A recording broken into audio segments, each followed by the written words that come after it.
Hello friends, last class में हमने हमारे सिग्नल्स के 4 क्लासिफिकेशन देख लिए थे। 4 क्लासिफिकेशन हमारे सिग्नल्स में कौन कौन से थे। फर्स्ट क्लासिफिकेशन था that is continuous time and discrete time signal. Second जो क्लासिफिकेशन था हमारा एनालॉग एंड डिजिटल सिग्नल था। थर्ड क्लासिफिकेशन था जो था real, imaginary and complex signal. और फोर्थ क्लासिफिकेशन था इवन एंड ऑड सिग्नल। तो इन चारों क्लासिफिकेशन को हम देख चुके थे और थोड़ा बेसिक हमने कंसेप्चुअल अंडरस्टैंडिंग इन क्लासिफिकेशन के लिए डेवलप कर ली थी। आज की क्लास में हमारा फिफ्थ क्लासिफिकेशन स्टार्ट करेंगे that is periodic and non periodic signal.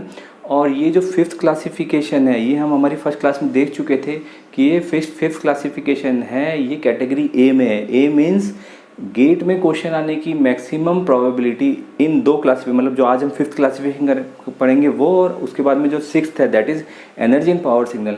इन दो क्लासिफिकेशन से गेट में क्वेश्चन आने की प्रोबेबिलिटी सबसे ज़्यादा होती है। तो आज की क्लास में हम स्टार्ट करते हैं हमारा classification number fifth that is periodic and non periodic signal. Periodic and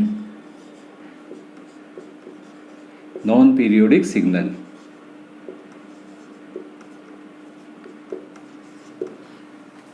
तो बेसिकली पीरियोडिक सिग्नल क्या होते हैं इसका थोड़ा आइडिया आपको होगा, बट फिर भी एक चीज़, उसको एक जो फॉर्मल डेफिनेशन है उसको एक बार समझ लेते हैं और फिर देखते हैं कि उससे किस तरह के क्वेश्चन बनने के चांसेस हैं। तो पीरियोडिक सिग्नल कौन सा सिग्नल होता है? ऐसा सिग्नल जो अपने आप को खुद को एक निश्चित समय के बाद, एक पर्टिकुलर टाइम के बाद में रिपीट करे। A signal which repeats itself after some particular time is known as periodic signal. मतलब सिग्नल अपने आप को रिपीट करेगा और एक पर्टिकुलर टाइम के बाद रिपीट करेगा, तो उस सिग्नल को हम पीरियोडिक सिग्नल कहते हैं। और पीरियोडिक सिग्नल का जो मैथमेटिकल रिप्रेजेंटेशन है वो क्या होता है? अगर एक्स टी एक सिग्नल है जो कि पीरियोडिक सिग्नल है और जिसका कि पीरियड कैपिटल टी है, तो मैं इसको लिख सकता हूँ x t is equal to x t plus m t. यहाँ पे स्मॉल एम क्या है? स्मॉल एम एक इंटीजर है, ठीक है ना। तो किसी भी पीरियोडिक सिग्नल को मैथमेटिकली मैं हमेशा इस तरीके से लिख सकता हूँ। अब यहाँ पे एक इम्पॉर्टेंट चीज़ है जो कि इस कैपिटल टी के बारे में है कि कैपिटल टी क्या होना चाहिए। यहाँ से इंजीनियरिंग सर्विसेज एग्जाम में क्वेश्चन आया हुआ है कि कैपिटल टी की क्या क्या क्वालिटीज़ होनी चाहिए कैपिटल टी। तो ये इंपॉर्टेंट चीज़ है, इसको आप नोट कीजिए थोड़ा। कैपिटल टी क्या होना चाहिए? कैपिटल टी आपका होना चाहिए नॉन जीरो होना चाहिए। कैपिटल टी आपका पॉजिटिव होना चाहिए। कैपिटल टी आपका मिनिमम होना चाहिए। इन अदर वर्ड्स में इसको कह सकता हूँ capital T will always greater than zero, मतलब हमेशा पॉजिटिव होगा। कहने का मतलब कैपिटल टी कभी भी नेगेटिव नहीं हो सकता। कैपिटल टी मतलब पीरियड कभी भी नेगेटिव नहीं हो सकता और पीरियड कभी भी जीरो नहीं हो सकता। ठीक है, क्लियर है ना। तो इन चीज़ों को माइंड में रखते हुए हम इस टॉपिक को आगे बढ़ाएंगे। तो पीरियड सिग्नल की जो अभी हमने डेफिनेशन देखी है, इसको डायग्राम से समझने की कोशिश करते हैं कि किसी सिग्नल का अगर आपको डायग्राम दे दिया जाए तो उसका पीरियड कैसे निकाला जाए, ठीक है ना। तो अब 2 डायग्राम लेते हैं हम, उसका पीरियड निकालने की कोशिश करेंगे।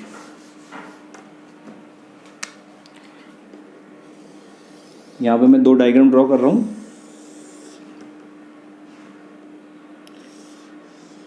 एक तो डायग्राम है ये ट्रायंगुलर सिग्नल,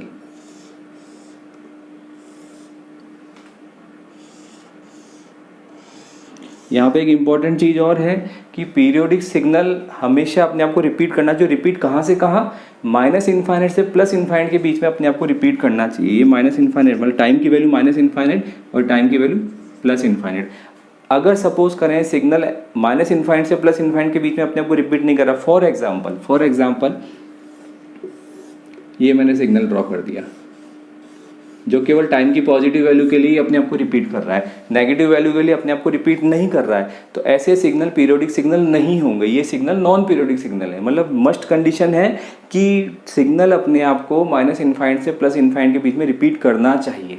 तो अभी हमने सिग्नल ड्रॉ कर लिया है। एम क्या है, हम चाहते क्या है? हम चाहते हैं ये सिग्नल, इस सिग्नल का पीरियड कितना है ये पता लगाना चाहते हैं। तो देखिए यहाँ पे इंपॉर्टेंट चीज़ क्या है, किसी भी डायग्राम का अगर आपको पीरियड पता, पीरियोडिक सिग्नल का डायग्राम दिया हुआ और अगर आपसे पीरियड पूछा जाए तो रूल क्या है कि इस डायग्राम में कोई भी एक पॉइंट ले लीजिए, कोई भी एक पॉइंट ले लीजिए और वो पॉइंट अगली बार कब आ रहा है वो पॉइंट पकड़ लीजिए और दोनों पॉइंट्स के टाइम का डिफरेंस सिग्नल का पीरियड होगा। फॉर एग्जांपल सपोज करें ये मैंने पीक जो ये पॉइंट है इसको लेता हूँ मैं एक बार। देखिए ये पॉइंट ले लिया मैंने, कोई भी एक पॉइंट ले लिया, ये पॉइंट अगली बार कब रिपीट कर रहा है अपने आप को, अगली बार कब आ रहा है, ये पॉइंट अगली बार यहाँ पे आ रहा है, ये पॉइंट अगली बार यहाँ पे आ रहा है, तो ये जो पोर्शन है ये सिग्नल का पीरियड हो जाएगा। ओके, तो ये तो हमने पॉइंट ले लिया और कन्वीनियंस के लिए हमेशा हम पॉइंट जो स्टार्ट करते हैं, पॉइंट हमें t=0 वाला पॉइंट लेते हैं कन्वीनियंस के लिए। ये t=0 वाला पॉइंट लिया और इससे चेक करते हैं हमेशा। यहाँ पे मैंने इस पॉइंट से चेक किया था, बट बेटर ये रहेगा कि आप t=0 वाला पॉइंट लीजिए और ये पॉइंट आपको अगली बार कब मिल रहा है, सेम ये पॉइंट, तो सेम ये पॉइंट मुझे अगली बार यहाँ पे मिल रहा है। ये पॉइंट मतलब ये पॉइंट है, यहाँ पे 0 है, t=0 पे 0 है, अब अगला 0 कहाँ पे, अगला 0 इस जगह पे, तो ये जो गैप है, ये सिग्नल का पीरियड हुआ। तो इस सिग्नल को मैं लिख सकता हूँ ये t=0, t=t, t=2t, t=3t, t=-t, t=-2t। तो ये एक पीरियोडिक सिग्नल का डायग्राम है और इसका पीरियड किस तरीके से निकालना है ये हमने देख लिया है अभी, है ना। एक और एग्जांपल लेते हैं।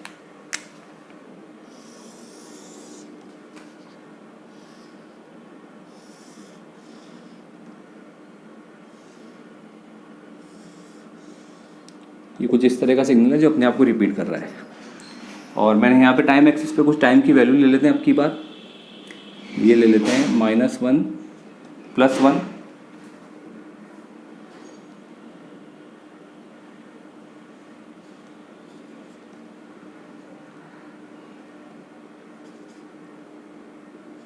देखिए ये मैंने टाइम एक्सिस पे वैल्यू मेंशन कर दिया है और अभी हम क्या चाहते हैं, इस सिग्नल का पीरियड निकालना चाहते हैं। तो पीरियड का रूल क्या है, निकालने का रूल या मेथड क्या है हमारे पास में, कोई भी एक पॉइंट ले लीजिए और जनरली हम पॉइंट लेते हैं t=0 वाला पॉइंट। तो t=0 वाला पॉइंट ये पॉइंट अगली बार कहाँ रिपीट हो रहा है, ये पॉइंट अगली बार कहाँ रिपीट हो रहा है, तो देखेंगे ये क्या है पॉइंट, ये इस पल्स का मिड पॉइंट है, ये रेक्टेंगुलर पल्स है, इस पल्स का मिड पॉइंट है, इस पल्स का मिड पॉइंट अगली बार कहाँ मिल रहा है, ये यहाँ पे मिल रहा है हमें।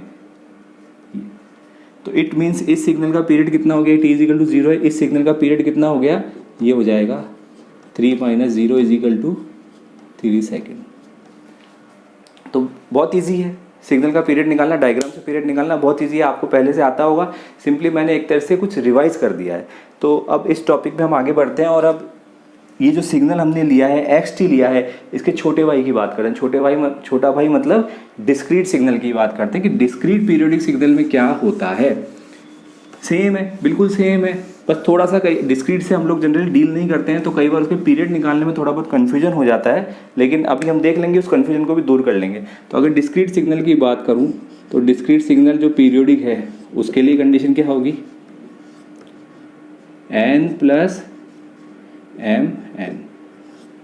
यहाँ पे जो आपका कैपिटल N है वो पीरियड है और स्मॉल m क्या है, इंटीजर है। सेम वही चीज़ है, कोई दिक्कत नहीं है इसमें। अब डायग्राम से पीरियड निकालने की कोशिश करते हैं।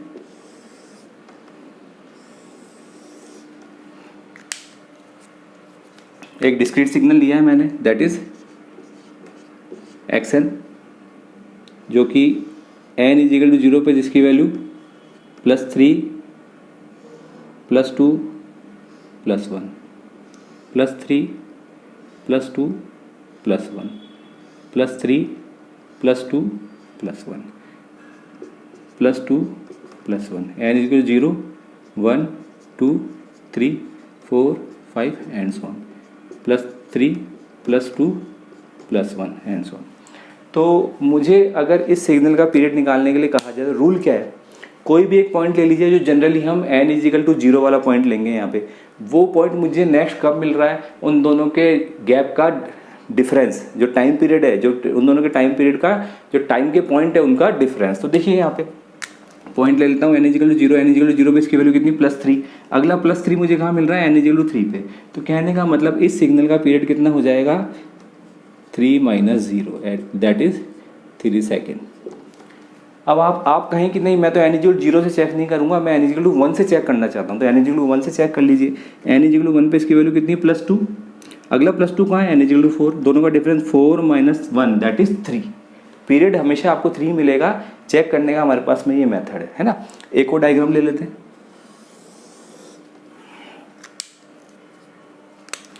n इक्वल 0 पे +1 -1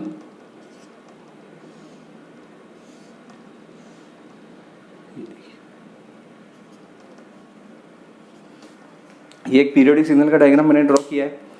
पीरियड निकालना है, कैसे निकालेंगे इसका पीरियड, n इक्वल 0 पे कितनी वैल्यू, +1। अगला +1 कहाँ मिल रहा है, n इक्वल 2 पे। अगला +1 कहाँ मिल रहा है हमें, n इक्वल 2 पे। इट मीन्स इसका जो पीरियड हो जाएगा वो हो जाएगा 2 - 0, इट मीन्स 2 सेकेंड इसका पीरियड हो जाएगा। Okay clear. तो अभी हमने डायग्राम से पीरियड निकालना देख लिया है, आपको पहले से आता होगा, सिंपल हमने रिवीजन किया है। अब उन टॉपिक्स पे आते हैं जहाँ से क्वेश्चन बनते हैं। अभी तो हमने कंसेप्ट देखा, पीरियोडिक सिग्नल का कंसेप्ट क्या होता है। अब उन टॉपिक पे आते हैं जहाँ से क्वेश्चन बनने की मैक्सिमम प्रोबेबिलिटी रहती है, तो उन टॉपिक को देखते हैं।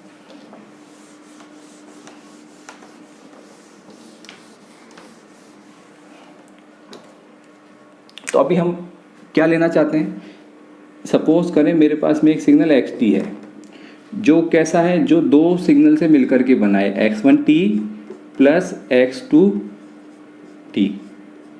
ये दोनों जो सिग्नल है पीरियडिक है, इस x1 का पीरियड t1 है, इस x2 का पीरियड t2 है। तो हम क्या चेक करना चाहते हैं कि जो रिजल्टेंट सिग्नल xt है इसकी पीरियोडिसिटी चेक करना चाहते हैं। मतलब अब मैं थोड़ा सा इसको प्रॉब्लम को वर्ड्स में डिफाइन कर देता हूँ कि addition of two periodic signal is periodic और not periodic. Addition of two periodic signal x1 and x2 is periodic और नॉन पीरियोडिक। ये हमारा क्वेश्चन है, ये प्रॉब्लम है। यहाँ से एक इंपॉर्टेंट कंसेप्ट मिलेगा और जहाँ से क्वेश्चन आने की कुछ प्रोबेबिलिटी बनती है। तो देख लेते हैं एक बार। देखिए ये जो सिग्नल है x1t और x2t पीरियोडिक है। तो अगर ये सिग्नल पीरियोडिक है तो मैं इनको इस तरीके से लिख सकता हूँ, x1t plus mt1 plus x2t plus pt2। यहाँ पे स्मॉल m और स्मॉल p क्या है, ये इंटीजर्स हैं। दोनों सिग्नल अलग अलग हैं तो मैंने इंटीजर्स को m और p से रिप्रेजेंट कर दिया, ठीक है ना। इस इक्वेशन का नाम दे देता हूँ इक्वेशन नंबर 1। अब सपोज करें मैं अज्यूम करता हूँ कि xt पीरियोडिक है, अज्यूम कर लिया मैंने, अज्यूम कर लिया कि xt पीरियोडिक है और इसका पीरियड मैंने अज्यूम किया है कैपिटल T। xt का पीरियड मैंने अज्यूम किया है कैपिटल T। तो अगर इसका xt का पीरियड कैपिटल T है तो ये इस कंडीशन को फुलफिल करना चाहिए, xt is equal to xt plus capital T। Okay, अगर पीरियोडिक है तो इस कंडीशन को इसको फुलफिल करना चाहिए। तो देखिए इस इक्वेशन में मैं ये वैल्यू रख देता हूँ। तो देखिए ये मुझे मिल जाएगा x1t plus capital T plus x2t plus capital T, equation number 2। तो इक्वेशन नंबर 1 और 2, इक्वेशन नंबर 1 एंड 2 किसको रिप्रेजेंट कर रहे हैं, xt को रिप्रेजेंट कर रहे हैं। ये भी xt है, ये भी xt। इसका मतलब equation number 1 and equation number 2 are equal. यहाँ पे एक इंपॉर्टेंट चीज़ है कि ये हम छोटा सा डेरिवेशन ले रहे हैं। डेरिवेशन हमारे काम का नहीं, इसका एंड रिजल्ट और एंड रिजल्ट को यूज़ करना वो हमारे काम का है। बट कंसेप्ट क्लियर करने के लिए हमें पता होना चाहिए कि कोई भी फॉर्मूला कहाँ से निकल के आया है। तो निकलने का प्रोसेस पे ही जा रहे हैं हम, निकलने का जो प्रोसेस है उसी को ही देख रहे हैं यहाँ पे। 1 = 2, 1 = 2 का मतलब अगर ये दोनों इक्वल है, देखिए x1 मतलब ये वाली टर्म इसके इक्वल है, ये वाली टर्म इसके इक्वल है। तो यहाँ से मैं लिख सकता हूँ capital T is equal to mt1 is equal to, इस वाले से capital T is equal to pt2। तो यहाँ से मैं लिख सकता हूँ t1 upon t2 is equal to p upon m। Okay, अब यहाँ पे स्मॉल p और स्मॉल m क्या चीज़ है, स्मॉल p भी एक इंटीजर है और स्मॉल m भी एक इंटीजर है। तो इट मीन्स ये क्या हो गया यहाँ पे, इंटीजर अपॉन इंटीजर। कहने का मतलब क्या हुआ, t1 और t2 का रेशियो इंटीजर अपॉन इंटीजर होना चाहिए अगर ये सिग्नल पीरियोडिक है तो। और इंटीजर अपॉन इंटीजर को हम क्या कहते हैं, इंटीजर अपॉन इंटीजर को हम कहते हैं रैशनल नंबर। तो यहाँ से हमें एक इम्पॉर्टेंट कंक्लूजन मिलेगा कि दो पीरियोडिक सिग्नल का एडिशन पीरियोडिक कब होगा, दो पीरियोडिक सिग्नल का एडिशन पीरियोडिक कब होगा, जब उन सिग्नल के, उन इंडिविजुअल सिग्नल के पीरियड का रेशियो मतलब T1/T2 एक रैशनल नंबर होगा, तब रिजल्टेंट सिग्नल पीरियोडिक होगा। ये इंपॉर्टेंट कंडीशन है। अगर वो रैशनल नंबर नहीं है इनके पीरियड का रेशियो, तो रिजल्टेंट सिग्नल xt पीरियोडिक नहीं होगा।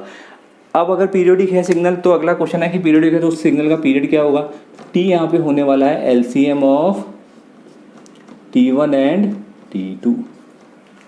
This is the important result. तो हमारे काम की जो चीज़ है वो ये है, जहाँ से मैक्सिमम चांसेस हैं क्वेश्चन बनने के, कि आपको कोई पीरियोडिक सिग्नल का एडिशन दे दिया जाएगा और आपसे पूछा जाएगा कि कुछ चेक करके बताएं कि पीरियोडिक है या नहीं है, और पीरियोडिक है तो उस सिग्नल का पीरियड आप बताएं। क्लियर? तो इस पर भी कुछ क्वेश्चन लेंगे, क्वेश्चन से ये चीज़ें और क्लियर होंगी अभी, क्योंकि ये अभी मैंने थ्योरी बताई है, क्वेश्चन ले लिया, और क्वेश्चन अगर नहीं लूँ मैं तो 10% भी कंसेप्ट क्लियर नहीं होगा, क्योंकि सिग्नल एंड सिस्टम सब्जेक्ट में कंसेप्ट कहाँ से क्लियर होता है, कंसेप्ट क्वेश्चन से ही होता है, क्वेश्चन से ही क्लियर होता है।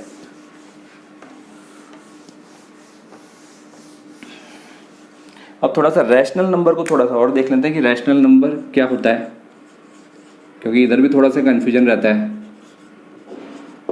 रैशनल नंबर का मतलब इंटीजर अपॉन इंटीजर,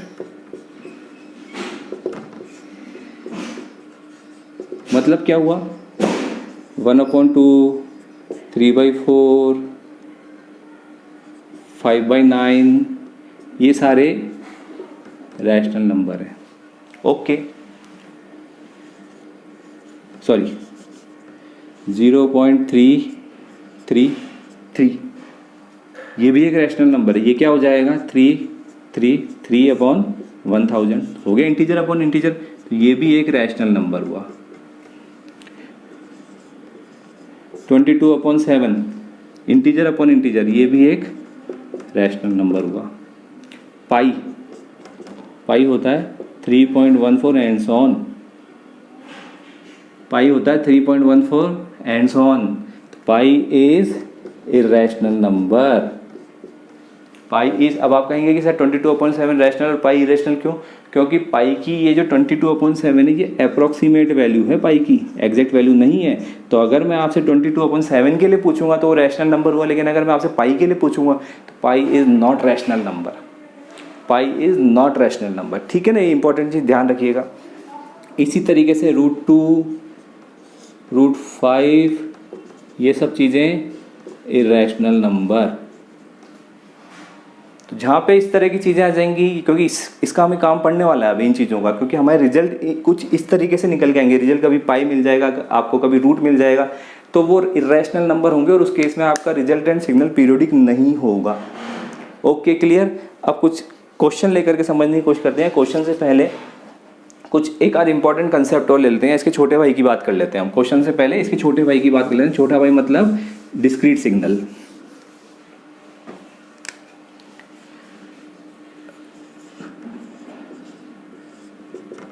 xn एक सिग्नल है, x1n प्लस x2n, बिल्कुल वो पीरियोडिक वाली चीज। xn एक सिग्नल है, किन दो सिग्नल से मिलके बना है, x1n और x2n, और इन दोनों इंडिविजुअल सिग्नल का पीरियड है n1 और n2। तो हमें पता लगाना है कि ये रिजल्टेंट सिग्नल पीरियोडिक होगा या नहीं होगा। डेरिवेशन बिल्कुल वैसा का वैसा ही है। मैं सीधा एंड रिजल्ट पे आता हूँ। एंड रिजल्ट वहाँ पे हमें क्या मिला था, T1/T2 एक रैशनल नंबर होना चाहिए, T1/T2 एक इंटीजर अपॉन इंटीजर होना चाहिए। देख लेते हैं, यहाँ पे भी कंडीशन वही आएगी, n1/n2 एक इंटीजर अपॉन इंटीजर होना चाहिए। तो यहाँ पे एक इंपॉर्टेंट चीज़ आप ध्यान रखिए कि जो डिस्क्रीट सिग्नल होता है उसमें n जो उसका पीरियड होता है वो क्या होता है, क्या वो नॉन इंटीजर हो सकता है? नहीं, क्योंकि डिस्क्रीट सिग्नल की टाइम एक्सिस पे नॉन इंटीजर चीज़ें अलाउ नहीं है, ओनली इंटीजर चीज़ें ही अलाउ डिस्क्रीट सिग्नल की टाइम एक्सिस पे। तो कहने का मतलब डिस्क्रीट सिग्नल का पीरियड हमेशा इंटीजर होगा, हमेशा इंटीजर होगा। तो मतलब ये n1 हमेशा इंटीजर होगा, n2 हमेशा इंटीजर होगा, इन दोनों का रेशियो हमेशा इंटीजर अपॉन इंटीजर ही होगा डिस्क्रीट के केस में। कहने का मतलब ये कंडीशन हमेशा फुलफिल होगी, कंटिन्यूस के केस में कंडीशन फुलफिल हो जरूरी नहीं है, क्योंकि कंटिन्यूस का पीरियड नॉन इंटीजर भी हो सकता है, बट डिस्क्रीट के केस में पीरियड हमेशा इंटीजर होगा, तो ये कंडीशन हमेशा फुलफिल होगी। मतलब क्या हुआ, मतलब ये हुआ कि दो पीरियोडिक डिस्क्रीट सिग्नल का एडिशन हमेशा पीरियोडिक होगा। क्यों? क्योंकि ये दो पीरियोडिक डिस्क्रीट सिग्नल का एडिशन हमेशा पीरियोडिक होगा, इसलिए दो पीरियोडिक कंटिन्यूस सिग्नल का एडिशन पीरियोडिक हो भी सकता है या नहीं भी हो सकता है, डिपेंड करेगा उनके पीरियड का रेशियो एक रैशनल नंबर है या नहीं है। ठीक है ना? तो डिस्क्रीट के केस में ऑलवेज, कंटिन्यूस के केस में कभी कभी, मे और मे नॉट भी। ठीक है ना? ये हमने इंपॉर्टेंट कंसेप्ट देख लिया है यहाँ से, इस पे अभी क्वेश्चन लेंगे। क्वेश्चन एक इंपॉर्टेंट कंसेप्ट और देखते हैं, उसके बाद हम क्वेश्चन पे आते हैं। तो ये आप ध्यान रखिएगा, डिस्क्रीट सिग्नल जो होते हैं ये, इनका जो दो डिस्क्रीट पीरियोडिक सिग्नल का एडिशन हमेशा पीरियोडिक होता है। अब एक इंपॉर्टेंट टॉपिक, ये सबसे इंपॉर्टेंट टॉपिक है इस पीरियोडिसिटी में।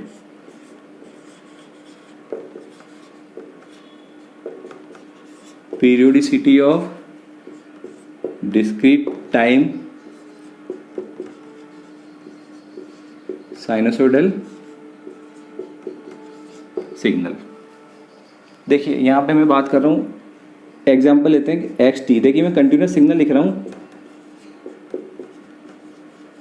साइन ओमेगा टी या कॉस ओमेगा टी, ठीक है ना, या फिर कॉस ओमेगा टी। ये signal always periodic.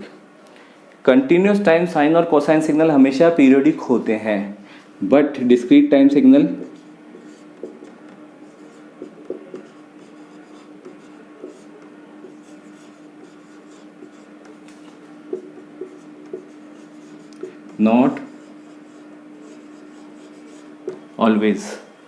not always periodic. क्यों? अभी देखते हैं इस चीज़ को। तो मैं यहाँ पे सिग्नल ले रहा हूँ x n is equal to cos omega n, check कर रहा हूँ ये पीरियोडिक किस कंडीशन में होगा। तो अगर ये सिग्नल पीरियोडिक है, इट मीन्स यहाँ पे ये हो जाएगा एक्स एन प्लस, इसके पीरियड को सपोज करो मैं कैपिटल एन एज्यूम कर लेता हूँ, ये होना चाहिए एक्स एन के इक्वल। अगर ये पीरियोडिक है, इसका मतलब ये क्या हो गया, cos omega n plus omega n is equal to cos omega n. ये कंडीशन कब फुलफिल होती है? जब ये कैपिटल ओमेगा एन क्या होना चाहिए, आप कहेंगे जीरो होना चाहिए। जीरो होना चाहिए, ठीक है, बट एक जनरलाइज बात कर रहे हैं हम, जनरलाइज बात। जीरो पे भी ठीक है, क्या 2 पाई होगा तब भी ठीक है क्या? क्योंकि cos 2 pi plus theta is equal to cos theta. क्या 4 पाई पे भी ये चीज़ ठीक है क्या? बिल्कुल ठीक है। देखो जनरलाइज में लिख सकता हूँ कि omega n is equal to 2m pi, मतलब 2 पाई का इंटीजर मल्टीपल होना चाहिए। ये एक जनरलाइज चीज़ है, ठीक है ना। मैथमेटिक्स में हमने ट्रिग्नोमेट्री में ये चीज़ देखी हुई है। तो यहाँ से मैं थोड़ा सा एक रेशियो निकालता हूँ कि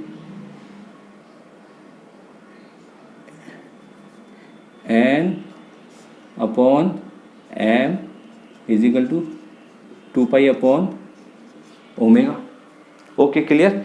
ये देखिए n क्या है, ये इसकी डिस्क्रीट सिग्नल का पीरियड है जो मैंने अज्यूम किया है, और स्मॉल m क्या है, ये भी एक इंटीजर है। स्मॉल m क्या है, एक इंटीजर है। तो कहने का मतलब ये चीज़ क्या हुई है, integer upon integer. Left hand side की चीज़ क्या हुई है, इंटीजर अपॉन इंटीजर। तो राइट हैंड साइड की भी इंटीजर अपॉन इंटीजर ही होनी चाहिए। तो यहाँ से मुझे कंडीशन मिल गई, डिस्क्रीट कोसाइन और साइन सिग्नल के पीरियोडिक होने की कंडीशन मुझे यहाँ से मिल गई कि 2 पाई अपॉन ओमेगा का रेशियो हमेशा इंटीजर अपॉन इंटीजर या रैशनल नंबर होना चाहिए। 2 पाई अपॉन ओमेगा का रेशियो हमेशा इंटीजर अपॉन इंटीजर या रैशनल नंबर होना चाहिए, तभी डिस्क्रीट वाले कॉस और साइन सिग्नल पीरियोडिक होंगे। तो अब अगर पीरियोडिक हो गए तो अगला क्वेश्चन इसका पीरियड। तो पीरियड मेरे को यहीं से मिलेगा, period n is equal to 2 pi upon omega into small m, और स्मॉल एम क्या है यहाँ पे, small m is equal to smallest integer that will make 2 pi upon omega an integer। कहने का मतलब क्या हुआ, m की मैं वो वैल्यू रखूंगा जिससे कि 2 पाई अपॉन ओमेगा एक इंटीजर बन जाए। m की वो वैल्यू रखूंगा जिससे कि 2 पाई अपॉन ओमेगा एक इंटीजर बन जाए, ठीक है ना। तो एग्जाम्पल लेंगे, क्वेश्चन लेंगे, वहाँ से अभी ये चीज़ क्लियर होगी। तो अभी मैंने पीरियोडिसिटी में दो इंपॉर्टेंट कंसेप्ट देखे हैं, बार बार रिपीट कर रहा हूँ, अभी वो समराइज करके रिपीट कर देता हूँ। देखिए, दो कंटिन्यूस टाइम पीरियोडिक सिग्नल का एडिशन पीरियोडिक हो भी सकता है और नहीं भी हो सकता। कंडीशन क्या है, उनके इंडिविजुअल के पीरियड का रेशियो रैशनल नंबर होना चाहिए, ओके। दो डिस्क्रीट टाइम पीरियोडिक सिग्नल का एडिशन हमेशा पीरियोडिक होगा, देखा है हमने। कंटिन्यूस टाइम साइन और कोसाइन सिग्नल हमेशा पीरियोडिक होते हैं, कंटिन्यूस टाइम साइन और कोसाइन सिग्नल हमेशा पीरियोडिक होते हैं। डिस्क्रीट टाइम साइन और कोसाइन सिग्नल पीरियोडिक हो भी सकते हैं और नहीं भी हो सकते, मे और मे नॉट भी पीरियोडिक। वो किस कंडीशन में, डिस्क्रीट टाइम साइन और कोसाइन सिग्नल किस कंडीशन में पीरियोडिक होंगे, जब 2 पाई अपॉन ओमेगा का रेशियो रैशनल नंबर होगा। तो अभी हमने ये दो चीज़ें देखी है, दो कह लो या चार चीज़ें देखी है अभी हमने। अब इनसे रिलेटेड कुछ क्वेश्चन लेते हैं, क्वेश्चन में इन चीज़ों को अप्लाई करेंगे तभी हमारे कंसेप्ट क्लियर होंगे, ठीक है ना। तो अब मैं क्वेश्चन लेता हूँ।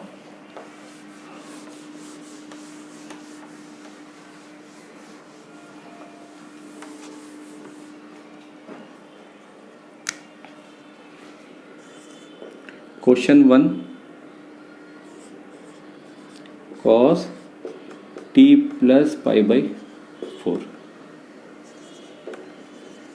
Question 2,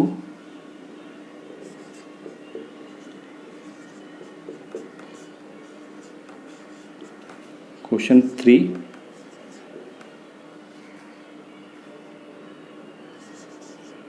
cos pi by 3t plus sine pi by 4t। Question 4, cos t plus sine root 2t। चारों सिग्नल को मुझे चेक करना है पीरियोडिक है या नहीं है, और अगर पीरियोडिक है तो उनकी पीरियड बताना हमें। तो देखिए, ये फर्स्ट सिग्नल की बात करूँ, ये कंटिन्यूस टाइम कोसाइन सिग्नल है, ये हमेशा पीरियोडिक होगा, चेक करने की जरूरत नहीं है। उसका पीरियड क्या होता है, पीरियड होता है 2 पाई अपॉन स्मॉल टी का मल्टीपल, जो कि ओमेगा होता है। 2 पाई अपॉन स्मॉल टी का मल्टीपल, जो यहाँ पे कितना है, 1 है। स्मॉल टी का मल्टीपल क्या है, यहाँ पे 1 है, तो इस सिग्नल का पीरियड हो गया 2 पाई। बहुत आसान, बहुत आसान, ठीक है। इस सिग्नल की कंटिन्यूस टाइम साइन सिग्नल है, कंटिन्यूस टाइम साइन सिग्नल है, पीरियड मतलब हमेशा पीरियोडिक होगा, और पीरियड कितना होगा, 2 पाई अपॉन स्मॉल टी का multiple, that is 2 pi by 3। 2 pi से कैंसिल 3, इसका पीरियड 3। थर्ड, कंटिन्यूस टाइम या addition of 2 continuous time periodic signal, addition of 2 continuous time periodic signal, ये भी पीरियोडिक ये भी पीरियोडिक, दोनों का एडिशन। तो देखिए यहाँ पे T1 कैसे चेक करेंगे, T1 अपॉन T2 एक रैशनल नंबर होना चाहिए। तो T1 कितना है यहाँ पे, 2 पाई अपॉन पाई बाई 3, कितना आया 6, 2 पाई अपॉन पाई बाई 3 6 आया। और T2 कितना है यहाँ पे, 2 पाई अपॉन पाई बाई 4 आया 8। तो यहाँ से मुझे T1 अपॉन T2 कितना मिला है, 6/8, जो कि एक रैशनल नंबर है। 6/8 जो कि एक रैशनल नंबर है, इसका मतलब ये रिजल्टेंट सिग्नल पीरियोडिक है। और पीरियोडिक है तो अगला क्वेश्चन है कि पीरियड कितना होगा। तो पीरियड कितना होगा, T is equal to LCM of 6 and 8, जो कितना होगा 24। तो इस सिग्नल का पीरियड कितना, 24 सेकेंड या 24 यूनिट, ओके ठीक है। अगले की बात करता हूँ। अगला क्या है, दो कंटिन्यूस टाइम पीरियोडिक सिग्नल का एडिशन, ये भी पीरियोडिक है ये भी पीरियोडिक है, इनका एडिशन चेक करता हूँ, T1 अपॉन T2 निकालता हूँ। तो पहले केस में T1 कितना है यहाँ पे, T1 is equal to 2 pi upon 1, और दूसरे केस में T2 कितना है, 2 pi upon root 2, that is root 2 pi. T1 upon T2 निकालें यहाँ पे, 2 pi upon root 2 pi, that is root 2, that is irrational number. ये एक इरेशनल नंबर है और इरेशनल नंबर हुआ मतलब कि रिजल्टेंट सिग्नल पीरियोडिक नहीं है।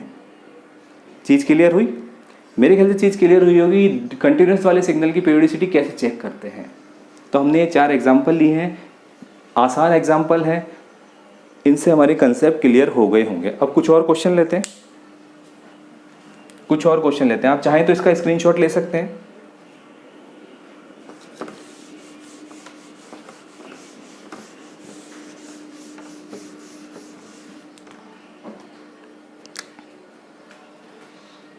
Question number 5 cos 1/4 n। Question number 6 4π/17 n। Question number 7 cos π/3n plus sin π/4 n। ठीक है ना। अब इन तीनों क्वेश्चन को सॉल्व करते हैं। अब डिस्क्रीट वाला एग्जांपल ले लिए। डिस्क्रीट वाला कॉस सिग्नल पीरियोडिक होगा या नहीं होगा, जरूरी नहीं है। कब पीरियड होगा, 2π/ω का रेशियो एक रैशनल नंबर होना चाहिए। तो 2π/ω मैं निकालता हूँ यहाँ पे। 2π/ω कितना आएगा, 2π/ω कितना है, स्मॉल n का multiple that is 1/4 equal to 8π। It is irrational number, it means this signal is non periodic signal. Okay clear. अगले क्वेश्चन को लेते हैं। 2π/ω का रेशियो 2π/ω इजिकल टू 2π/4π/17। ये कितना आएगा मेरे पास में, 17/2। 17/2 का मतलब कितना हुआ, ये आपका रैशनल नंबर है। रैशनल नंबर का मतलब सिग्नल आपका पीरियोडिक हुआ। Okay clear. अब पीरियड है तो अगला क्वेश्चन पीरियड कितना होगा, यहाँ इंपॉर्टेंट चीज़ है। पीरियड कितना होगा, तो पीरियड मेरे पास में क्या फॉर्मूला होता है, n equal to 2π/ω into small m। और स्मॉल m क्या होता है, जो इस कंप्लीट चीज़ को एक इंटीजर बना दे। तो देखिए यहाँ पे लिखता हूँ 2π/ω 17 इंटू m। m की क्या वैल्यू रखूँ यहाँ पे कि इंटीजर बन जाए, m की क्या वैल्यू रखूँ, m इजिकल टू अगर मैं 2 रख दूँ तो ये 17 हो जाएगा। 17 एक इंटीजर है। m इजिकल टू 1 रखता हूँ तो ये 17/2 रहेगा। वो इंटीजर नहीं है, वो इंटीजर नहीं है, वो इंटीजर अपॉन इंटीजर है बट इंटीजर नहीं है। ठीक है ना। m इजिकल टू 3 रखता हूँ तो 17 इंटू 3/2 वो भी एक इंटीजर नहीं। तो इसका मतलब m इजिकल टू 2 रखने पे ये इंटीजर बन जाएगा। तो इसका पीरियड कितना आएगा, 17 कहाँ पे, एट m इजिकल टू 2। तो इस सिग्नल का पीरियड कितना हुआ, 17 हुआ। Okay clear. इसको देख लेता हूँ मैं। इंडिविजुअल सिग्नल अगर पीरियोडिक है तो रूल क्या है, पीरियड का रेशियो रैशनल नंबर होना चाहिए। बट ये डिस्क्रीट सिग्नल है। डिस्क्रीट मैंने आपको बताया था अगर इंडिविजुअल सिग्नल पीरियोडिक है तो रिजल्टेंट सिग्नल भी हमेशा पीरियोडिक होगा। तो एक बार चेक कर लो इंडिविजुअल पीरियोडिक है या नहीं है। तो इंडिविजुअल पीरियोडिक चेक करने के लिए मेरे पास में क्या है, इसके लिए इसके लिखूँ 2π/ω। 2π/ω कितना है, π/3 इजिकल टू कितना हो जाएगा, 6। ये 6 एक रैशनल नंबर है या नहीं है, रैशनल नंबर है। 6 मतलब 6/1। तो ये वाला सिग्नल पीरियोडिक है क्योंकि 2π/ω अगर रैशनल नंबर आ रहा है तो डिस्क्रीट वाला कॉस सिग्नल पीरियोडिक होगा। तो ये वाला सिग्नल पीरियोडिक है। इसी तरह से ये 2π/π/4 दैट इज 8। तो इंडिविजुअल सिग्नल पीरियोडिक है तो रिजल्टेंट सिग्नल पीरियोडिक हो ही जाएगा। और रिजल्टेंट सिग्नल पीरियोडिक है तो उसका रिजल्टेंट सिग्नल का पीरियड होगा LCM of 6 and 8 that is 24। तो मैं एक्सपेक्ट करता हूँ कि ये भी क्लियर हुआ होगा। इसने कुछ आपके कंसेप्ट क्लियर किए होंगे, आपको कंसेप्चुअल अंडरस्टैंडिंग मिली होगी यहाँ से। ठीक है ना। डिस्क्रीट वाले केस भी ले लिए। अब थोड़ा सा लेवल और बढ़ाते हैं। अब कुछ गेट में आया हुआ क्वेश्चन भी लेते हैं एक बार।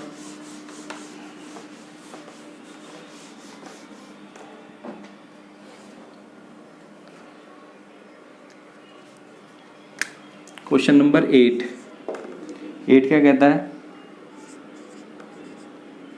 cos 5πt plus sin 6πt। 8 question number 9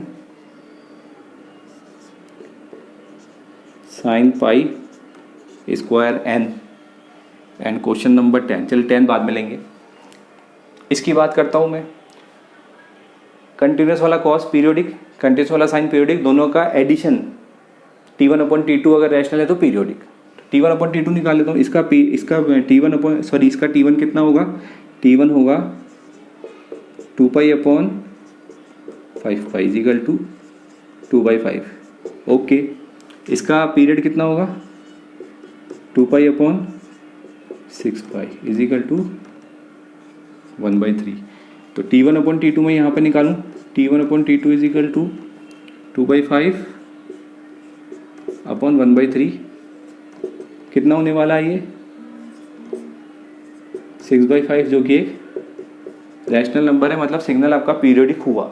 अगर पीरियोडिक हुआ तो अगला क्वेश्चन पीरियड, जो कि होगा एलसीएम ऑफ 2/5 एंड 1/3 ये होगा। इसका एलसीएम लेना आता है, नहीं आता तो बताता हूँ। एलसीएम लेने के लिए आप इसका डिनोमिनेटर सेम कर लीजिए, मतलब इसको 3 से मल्टीप्लाई कर लीजिए, डिनोमिनेटर को इसको 5 से कर दीजिए ऊपर नीचे, तो डिनोमिनेटर इस केस में कितना हो जाएगा 15 हो जाएगा। देखिए यहाँ पे एलसीएम ऑफ 6/15 एंड 5/15, 1/15 बाहर आ जाएगा एंड एलसीएम ऑफ 6 एंड 5, और 6 एंड 5 का एलसीएम कितना होता है 30, 1/15 इंटू 30 इजिकल टू 2। तो इस वाले सिग्नल का पीरियड कितना आया मेरे पास में 2 आया। Okay clear. अब इस अगले की बात करते हैं, डिस्क्रीट वाला साइनोसॉइडल सिग्नल। डिस्क्रीट वाला साइनोसॉइडल सिग्नल पीरियडिक कब होगा, जब 2 पाई अपॉन ओमेगा एक रैशनल नंबर होगा। तो देखिए 2 पाई अपॉन ओमेगा, ओमेगा का मतलब pi square is equal to 2 upon pi. 2 upon pi is irrational number, ये गेट में आया हुआ क्वेश्चन है। 2 upon pi is irrational number, इसका मतलब ये सिग्नल जो आपका है नॉन पीरियोडिक है। क्लियर, क्वेश्चन हमने ले लिए, क्वेश्चन से कंसेप्ट क्लियर हुए होंगे। एक और क्वेश्चन लेते हैं, देख लीजिए। स्क्रीनशॉट लेना था, आप स्क्रीनशॉट ले सकते हैं अभी।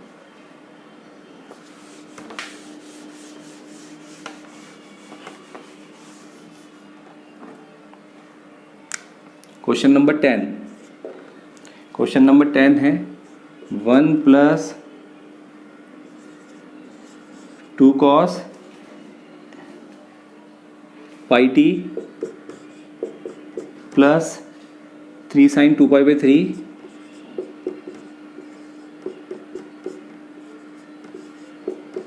प्लस 4 cos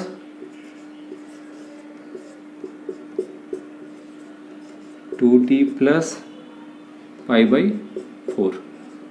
तो यहाँ पे एक चीज़ देखिए, यहाँ पे एक्स टी कहते हैं इसको ना, एक्स टी सिग्नल है। तो 1 एक डीसी या कांस्टेंट सिग्नल है, इसको ऐड करने से पीरियोडिसिटी की सेहत पे कोई असर नहीं पड़ता कांस्टेंट ऐड करने से। दूसरी चीज़ यहाँ पे टी में कुछ शिफ्टिंग है, शिफ्टिंग टाइम में कुछ शिफ्टिंग है, टाइम में शिफ्टिंग से भी पीरियोडिसिटी की सेहत पे किसी तरह का कोई फ़र्क नहीं पड़ता है। ये दोनों चीज़ें हमने देख ली। अभी थोड़ा सा अगली क्लास में हम इसको और डिटेल में देख लेंगे। अभी तो हमें इसका पीरियड निकालना। तो देखिए 3 कंटिन्यूस टाइम सिग्नल का एडिशन है ये। इंडिविजुअल का पीरियड देखूँ मैं, T1 equal to 2 pi upon pi that is 2, T2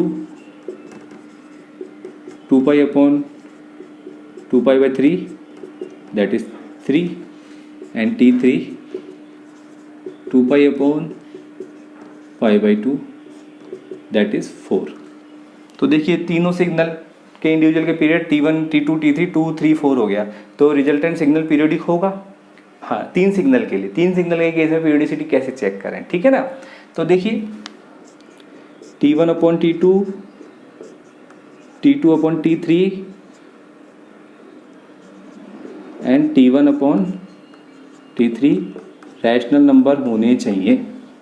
या पहले 2 को चेक कर लो, 2 को चेक कर लिया, केवल T1 अपॉन T2 चेक कर लिया, मतलब ये इन दोनों के एडिशन वाला रिजल्टेंट सिग्नल तो पीरियोडिक है ही, उसका पीरियड निकाल लिया जो T आएगा, फिर उस T को इसके साथ में चेक कर लिया, एक ही बात है। तो यहाँ पे देखिए ये रैशनल नंबर, तीनों केस में रैशनल नंबर है, तो सिग्नल पीरियोडिक, और पीरियड क्या होगा यहाँ पे LCM of period of individual signal that is 2 3 4। 2 3 4 का एलसीएम कितना आएगा हमारे पास में, 2 3 4 का एलसीएम कितना आएगा दैट इज 12, ठीक है ना। तो आज की क्लास में हमने पीरियोडिसिटी का कंसेप्ट देखा है। उस कंसेप्ट को समझने के लिए मीडियम मतलब इजी और मीडियम लेवल के 10 क्वेश्चन लिए हैं हमने अभी तक, है ना। 10 क्वेश्चन लिए हैं और उससे थोड़ी बहुत हमारी अंडरस्टैंडिंग डेवलप होगी। नेक्स्ट क्लास में हम इसी टॉपिक को आगे बढ़ाएंगे और क्वेश्चन का लेवल बढ़ाएंगे, क्वेश्चन गेट के लेवल वाले करेंगे और कुछ बढ़िया ढंग के कंसेप्ट लेंगे नेक्स्ट क्लास में, ताकि हमारी जो गेट के क्वेश्चन को सॉल्व करने वाली अप्रोच डेवलप हो सके। तो आज की क्लास को हम यहीं पे कंप्लीट करते हैं, ठीक है। नेक्स्ट क्लास में फिर से मिलते हैं, तब तक के लिए गुड बाय। बट आपसे एक रिक्वेस्ट करना चाहूँगा कि अगर आपको ये क्लास पसंद आई तो प्लीज़ आप इसे लाइक कीजिए और मेरे चैनल को सब्सक्राइब कीजिए। और अगर आपको इस क्लास में कोई इशू लगा है तो प्लीज़ कमेंट बॉक्स में आप अपना कमेंट दीजिए। कोई क्वेश्चन हो, कोई प्रॉब्लम हो, कोई इशू हो तो कमेंट बॉक्स में दीजिए, जिससे कि मैं उन्हें सॉल्व कर सकूँ और अपनी क्लासेस को और इम्प्रूव कर सकूँ, ठीक है ना। तो आज की क्लास अटेंड करने के लिए एक बार फिर से बहुत बहुत थैंक यू और नेक्स्ट क्लास में मिलते हैं, तब तक के लिए गुड बाय। ओके।